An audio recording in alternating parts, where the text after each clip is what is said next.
మనుషుల దగ్గర నుంచి ఏదైనా సాధించాలంటే మనుషులు కట్టిన ఆఫీసులకో ఆ శిబిరాలకో నువ్వు వెళ్ళవలసి వస్తుంది. ఆకాశమందున్న దేవుని దగ్గర నుంచి నీకు ఏదైనా రావాలి అని నువ్వు ఆశిస్తే ఖచ్చితంగా దేవుడు కట్టిన ఈ శిబిరానికి రావాల్సి ఉంటది.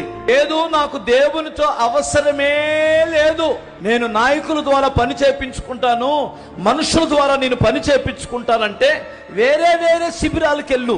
బైబిల్ చెబుతున్న మాట ఏమిటంటే, మనుషులను ఆశ్రయించుట కంటే యెహోవాను ఆశ్రయించుట మేలు అన్నాడు. రాజులను నమ్ముట కంటే యెహోవాను ఆశ్రయించుట మేలు అన్నాడు. కనుక ఇది ఒక అద్భుతమైన శిబిరం, ఇది ఒక అద్భుతమైనటువంటి క్షేమ క్షేత్రం. ఇక్కడకు వచ్చిన వారు దేవుణ్ణి కలుసుకుంటారు.